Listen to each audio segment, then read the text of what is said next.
오늘 우리는 이 5절에 있는 절제에 대해서 생각해 보려고 합니다.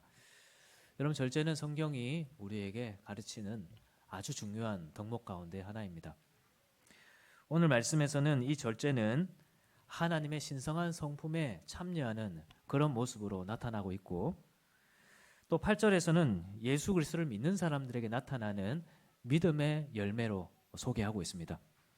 더 나아가서 10절과 11절에서는 하나님 나라에 넉넉히 들어갈 수 있는 모습이 그 중에 하나가 절제라고 말씀하고 있습니다. 여러분, 이 절제는 특히나 오늘날 시대를 살아가는 우리에게 더 중요한 것이기도 합니다. 오늘날 우리는 자유의 시대를 살아가고 있습니다.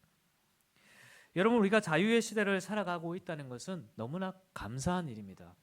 자유는 우리의 선택을 존중합니다. 그리고 우리를 억압하지 않습니다. 이것은 정말 많은 부분에서 우리에게 좋은 것입니다. 그런데 이러한 자유는 반드시 절제라는 것과 함께 있어야 됩니다.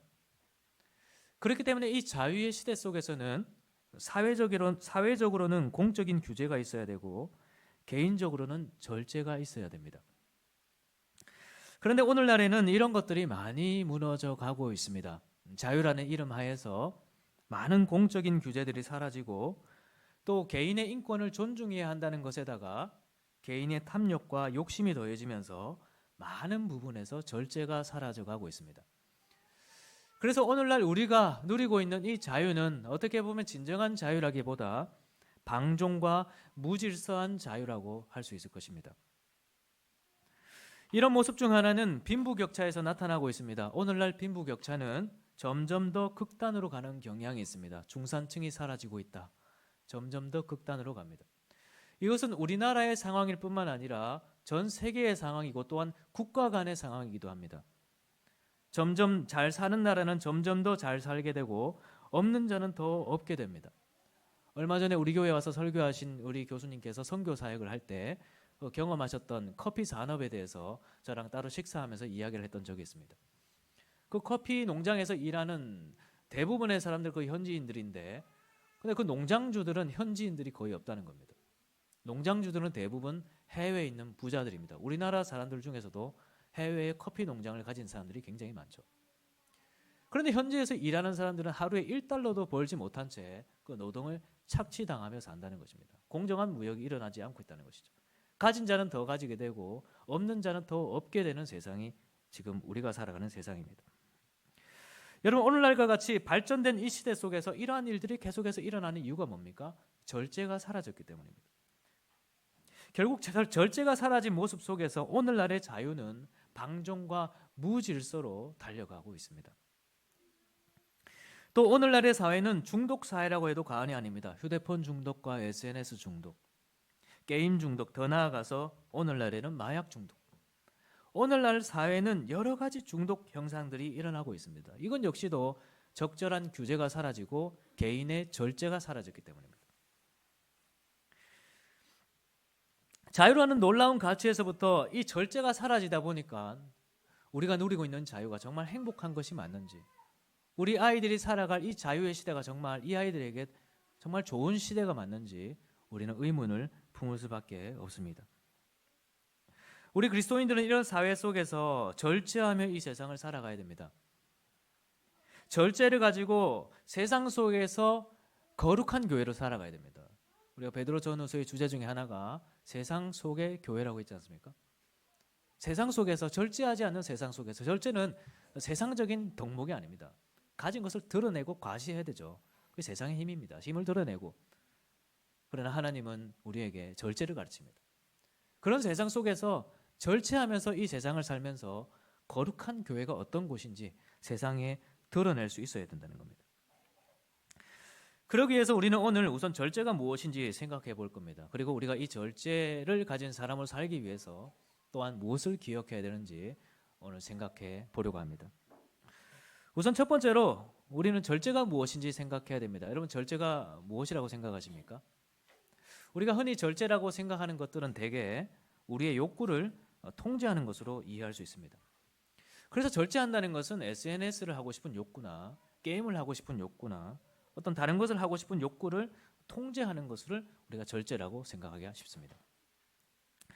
여러분, 물론 절제에는 이런 부분이 있습니다. 그런데 절제가 만약 이런 것만이 있다면 그 절제를 덕목이라고 할 수 있겠습니까? 예를 들어서 우리가 조금 전에 돈에 대해서 이야기를 했는데, 사람들이 돈을 벌고 싶은 그런 욕구를 통제하는 것이 옳은 것입니까? 그렇지 않습니다. 우리가 절제해야 한다는 것에는 모두 우리의 욕구가 들어 있습니다. 그런데 이 욕구는 생각해 보면 다 선한 것들입니다. 극단적인 것을 하나 생각해 봅시다. 오늘날 우리나라에도 이제는 마약 중독된 사람들이 많이 있다고 얘기합니다. 그런데 그렇게 마약을 하고 싶은 욕구는 사실 행복하고 싶은 욕구 가운데 하나였을 겁니다. 이 허무하고 공허한 마음을 무언가로부터 채움받고 싶은 그런 욕구에서부터 시작되었을 겁니다. 뭐 게임을 하고 싶은 욕구도 그렇죠. 인생을 즐기고 또 여유를 즐기고 싶은 그런 욕구에서부터 시작된 것일 겁니다. 이런 욕구는 본래 모두 다 선한 것입니다. 그리고 하나님께서는 이런 모든 욕구를 우리에게 선물로 주셨다고 말씀하고 있습니다. 하나님은 우리에게 식욕을 주셨고 성욕을 주셨고 명예욕을 주셨습니다. 또 사랑받고 싶은 욕구와 또 행복하고 싶은 욕구를 주셨습니다. 하나님은 우리가 이 욕구들을 통제하고 억누르라고 주신 것이 아닙니다. 하나님은 이 욕구들을 우리가 잘 사용하라고 우리에게 주신 것이죠. 여러분, 절제는 이것과 관련된 것입니다. 절제는 우리가 우리의 욕구를 통제하려고 할 때 나타나는 것이 아니고 우리가 우리의 욕구를 잘 사용하려고 할 때 나타나는 것이 절제입니다. 예를 들어서 우리 간단한 식욕을 한번 생각해 봅시다. 하나님은 우리에게 식욕을 주셨습니다. 성경에 따르면 이 식욕은 하나님께서 천지를 창조하실 때부터 주신 것입니다. 하나님은 아담과 하와에게 먹는 것에 대한 욕구를 주셨고 하나님께서 주신 모든 것들을 풍성하게 마음대로 먹으라고 하나님께서는 말씀하셨습니다. 그래서 우리는 이 식욕을 억누를 수가 없는 것입니다. 우리 하랑이의 식욕을 우리는 억누를 수가 없는 거예요. 하나님께서 주신 이 욕구를 우리가 어떻게 억누를 수가 있겠습니까? 그건 당연한 것입니다. 그런데 우리 어떤 면에서는 이 식욕을 통제해야 될 때가 있습니다. 왜 그렇습니까? 이 욕구 자체는 선한 것이지만 우리가 지금 이 죄 많은 세상에 살고 있기 때문에 우리가 이 선한 도구를 바르게 사용하지 못할 때가 있기 때문입니다. 그래서 좋지 못한 음식에 대한 욕구를 가지기도 합니다. 먹어야 할 시간과 먹지 않아야 될 시간에 대한 욕구를 통제하지 못하고 살아갑니다. 그래서 잘못된 식욕 때문에 질병에 걸리기도 합니다. 우리는 이 식욕을 어떻게 절제할 수 있을까요? 이것은 결코 통제한다고 해서 절제할 수 있는 것이 아닙니다. 먹지 말아야지, 먹지 마, 먹지 않을 수 있는 것이 아닙니다. 우리는 이 욕구가 본래 하나님께서 무엇을 위해 주신 것인지를 알고 그 뜻을 따라 욕구를 사용하려고 할 때 우리 식욕을 절제할 수 있습니다. 하나님께서 우리에게 식욕을 왜 주셨습니까? 건강을 위해 주셨죠. 생명을 위해 주셨습니다. 우리는 하나님께서 이 식욕을 통해서 내 생명을 유지하고 내가 건강하도록 하기 위해서 이 식욕을 주신 줄 알고 그 욕구를 사용할 때 우리는 절제할 수 있는 것입니다. 여러분, 절제는 세상적인 덕목이 아닙니다. 믿음의 열매입니다. 하나님께서 우리에게 이 식욕을 왜 주셨고 어떤 목적으로 주셨는지를 믿고 살아갈 때 이 절제의 열매가 나타나는 것입니다. 여러분, 돈도 그렇습니다. 돈은 그 자체로 선한 것이죠. 그래서 하나님은 우리에게 필요한 것을 구하라고 말씀하셨습니다. 그리고 구하는 우리의 기도를 외면하지 않으십니다. 그런데 문제는 사람들이 자기 정욕에 쓰려고 잘못 구하려고 이것을 구할 때가 있다는 것입니다. 그래서 여러 가지 문제들이 나타납니다. 많은 사람들이 이 돈 때문에 얼마나 많이 고통을 당하며 살아갑니까? 그렇다면 우리는 이 문제를 어떻게 해결할 수 있을까요? 우리는 이 돈에 대해서 하나님께서 이 돈을 나에게 왜 주셨고 하나님이 나에게 이 돈을 왜 맡기셨으며 무엇을 위해 쓰기를 원하시는지를 알아야 됩니다. 그래야 이 돈을 절제할 수 있는 것입니다. 그리고 하나님께서 이 돈을 통해 주시는 행복과 기쁨을 우리는 온전히 누릴 수 있게 됩니다. 여러분, 이것이 절제입니다. 절제는 억누른다고 할 수 있는 것이 아닙니다. 우리는 지금 어떤 불교의 가르침을 배우고 있는 것이 아닙니다. 나의 것을 비워내고 억누르고 통제하는 이것이 우리의 신앙생활 아닙니다. 하나님은 우리에게 주신 욕구를 바르게 쓰고 선하게 써서 이 세상을 살아가게 하기를 원하십니다. 그렇게 할 때 절제는 뒤따라오는 열매가 되는 것입니다. 두 번째로, 절제는 우리가 이렇게 우리의 욕구를 바르게 쓰려고 할 때 따라오는 것일 뿐만 아니라 이 욕구라는 것이 절대적인 것이 아니고 상대적인 것을 알 때 우리는 절제할 수 있게 됩니다. 무슨 말이냐 하니까 우리는 조금 전에 식욕에 대해서 생각을 해봤습니다. 식욕을 계속 예를 들어서 죄송합니다. 아주 민감한 문제인데 간단하기 때문에 식욕을 다시 예를 들겠습니다. 식욕을 절제하지 못해서 건강하지 못한 삶을 살고 있는 것은 반대로 말하면 우리가 건강하게 살고자 하는 마음을 절제하고 있는 것입니다. 여러분, 절제는 절대 절대적이지 않습니다. 여러분께서 무언가를 하나를 절제하지 못하고 있는 것은 상대적으로 다른 무언가를 절제하고 있는 것입니다. 우리는 절제해야 할 것을 절제하고 절제하지 말아야 할 것을 절제하지 않아야 합니다. 건강하고자 하는 것은 우리가 절제해서는 안 되는 것입니다. 그런데 우리는 때로는 이 식욕을 절제하지 못해서 건강하게 살아야 할 삶을 절제하고 있다는 것입니다. 돈도 마찬가지죠. 우리가 만약 돈에 대한 욕구를 절제하지 못해서 그래서 우리가 우리만을 위해서 돈을 벌고 우리만을 위해서 돈을 쓰고 있다면 우리는 반대로 말하면 이 사회 전체가 건강하고 사회 구성원 모두가 평안하게 살고자 하는 그 마음을 절제하고 있는 것입니다. 우리가 돈에 대한 욕심을 절제하게 되면 이웃에게 나눌 수 있게 되고 베풀 수 있게 되는데 우리가 그런 욕심을 절제하지 못할 때가 있죠. 그렇다면 우리는 반대로 우리 안에 이웃에게 나누는 삶과 베풀고자 하는 그 마음을 절제하고 있는지도 모르는 것입니다. 악한 것을 절제하지 않는 것에는 그 이면에 반드시 이렇게 선한 것을 절제하려고 하는 잘못된 절제가 함께하고 있다는 겁니다. 여러분, 우리가 우리의 삶을 한번 돌아봅시다. 우리의 삶에 절제해야 될 부분들이 없습니까? 그렇다면 그렇게 여러분들께서 절제하지는 못하는 그 모습 속에서 여러분들께서 어떤 선한 것을 지금 포기하고 있는지, 어떤 선한 것을 지금 절제하고 있는지를 생각해 보아야 합니다. 고린도전서 8장에 보면 이 절제와 관련해서 중요한 이야기가 하나 나옵니다. 당시 고린도 교회에는 자기의 지식을 자랑하고 그 지식을 절제하지 못하는 사람들이 있었습니다. 당시 우상에게 바쳐진 고기를 먹는 것 가지고 문제가 생겼는데 그 중에 어떤 사람들은 나는 하나님에 대한 참된 지식이 있다고 얘기를 했습니다. 하나님은 한 분이시다. 우상이라는 것은 사실 아무것도 아니야.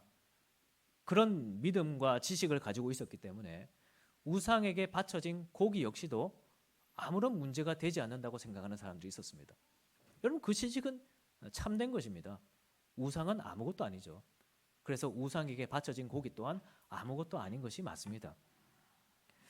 그런데 문제는 그런 참된 지식과 온전한 믿음에 이르지 못하는 사람들도 있다는 것이죠.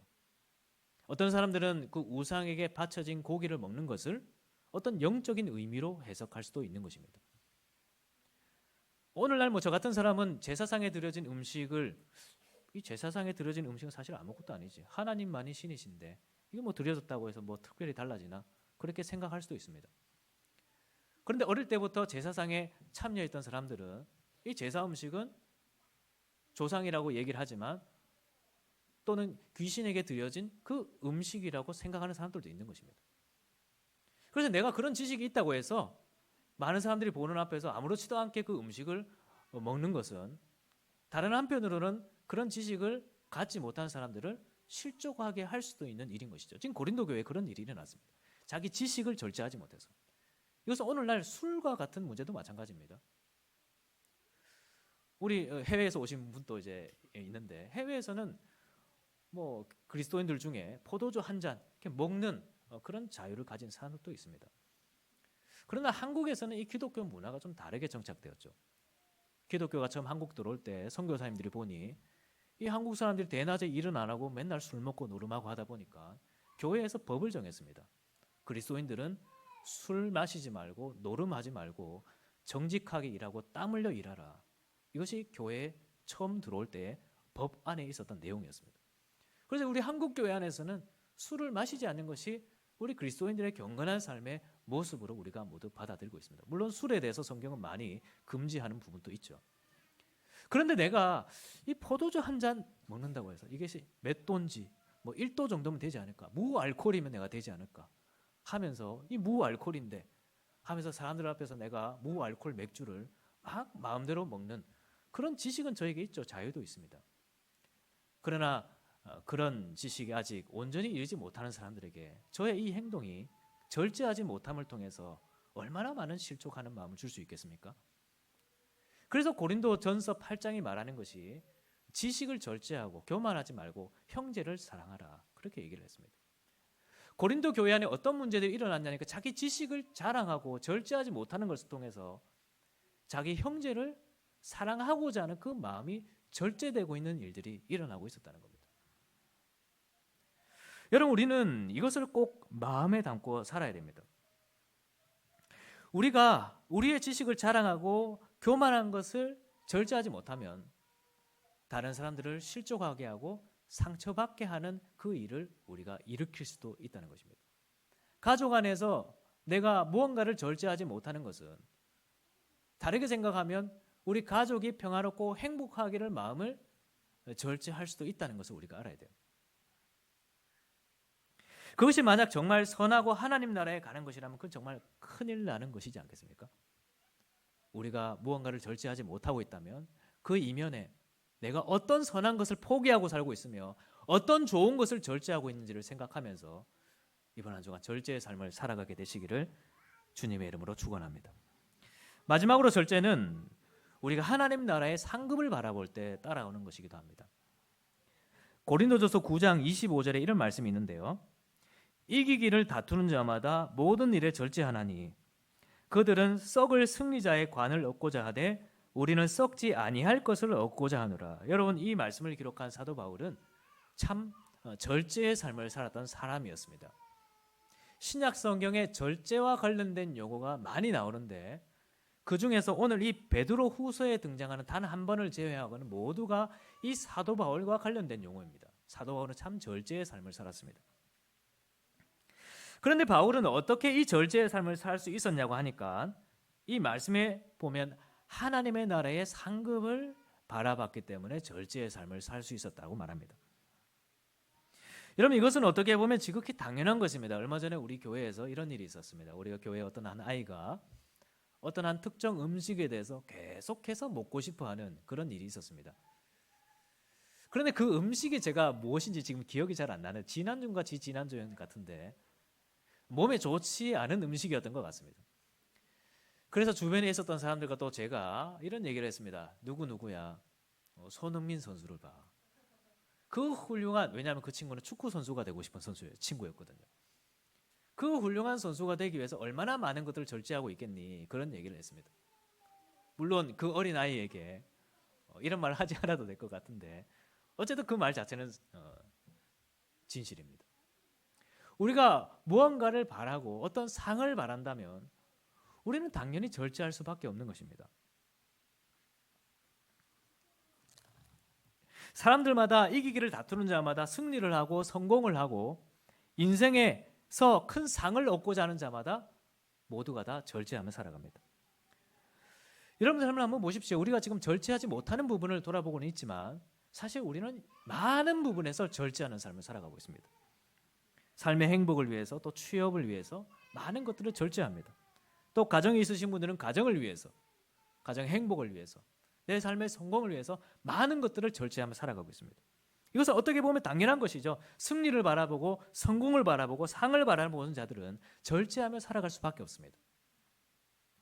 그런데 바울은 이렇게 말했습니다. 이기기를 다투는 자마다 모든 일에 절제하나니 그들은 썩을 승리자의 관을 얻고자 하되 우리는 썩지 아니할 것을 얻고자 하노라. 세상에 많은 사람들이 세상에 썩어 없어질 것을 상을 바라면서도 그렇게 많은 절제를 하며 살아간다는 것입니다. 그런데 하물며 하나님의 나라를 바라보는 자들이 하나님의 나라에서 하나님께 주실 영원한 상급과 영원한 하나님의 나라를 바라보는 자들이 이 땅에서 절제하며 살지 않을 수 있겠냐, 그런 얘기를 하는 거예요. 우리가 바라보는 것은 영원한 것입니다. 이 땅에서 없어지지 아니할 것이며 영원히 쇠하지 아니하는 하나님의 나라입니다. 우리가 그것을 바라본다면 이 땅에서 절제하지 않을 수 있겠습니까? 이 절제가 그 하나님의 나라에 넉넉히 들어감을 없는 신성한 성품에 참여하는 것 중에 하나라고 얘기하는데 우리가 정말 그 나라를 소망한다면 절제하지 않을 수 있겠습니까? 우리는 지난 올림픽을 지나오면서 얼마나 많은 선수들이 그들이 열망하는 그 금메달을 목에 걸기 위해서 얼마나 많이 절제했는지를 봤습니다. 제가 봤던 어떤 드라마의 어떤 한 여배우는 그 작품을 잘하기 위해서 1년간 중식을 끊었다고 얘기했습니다. 참 대단한 사람입니다. 세상 사람들도 자신들이 원하는 그 상을 얻기 위해서 인생의 많은 것들을 절제하며 살아갑니다. 여러분, 우리가 하나님의 나라를 바라보고 있습니까? 하나님께서 여러분들에게 주실 영원한 상급을 바라보고 있습니까? 그렇다면 우리는 이번 한 주간 무엇을 절제하며 살아야 되겠습니까? 오늘 하나님께서 이 말씀을 통해서 여러분들의 삶에 감동을 주시기를 간절히 소망합니다. 그래서 이번 한 주간 우리가 절제의 삶을 살아갑시다. 그저 어떤 종교가 말하는 것처럼 우리의 욕구를 그냥 억누르는 것이 아닙니다. 우리 예수님은 부처가 아닙니다. 우리 예수님은 부처의 삶을 가르치기 위해 우리에게 오신 것 아닙니다. 우리 예수님이 이 땅에 오셔서 자신의 모든 욕구를 하나님의 나라와 그 영광을 위해 사용하셨습니다. 그리고 부활의 영광을 바라보시며 자신을 통해 우리에게 주어질 그 하나님의 나라의 영광을 바라보셨습니다. 그 길을 바라보며 절제의 길을 걸어가셨습니다. 우리도 그렇게 그 길을 따라 살아가는 우리가 되기를 바랍니다. 이 절제를 가지고 세상 속에 들어갑시다. 그래서 이 세상 속에서 절제는 절제라고 얘기하지 않죠. 없으니 없는 티를 낼 수밖에 없다고 말하는 이 세상 속에서 가진 자는 드러내야 되고 가진 자는 자랑해야 되고 그래서 없는 자를 밟아야 되는 이 세상의 모습 속에서 우리 그리스도인들은 모든 것을 가졌으나 절제하고 하나님 나라를 가졌으나 겸손할 수 있는 이 은혜를 세상 속에 드러낼 수 있는 우리 모두가 되기를 주님의 이름으로 축원합니다.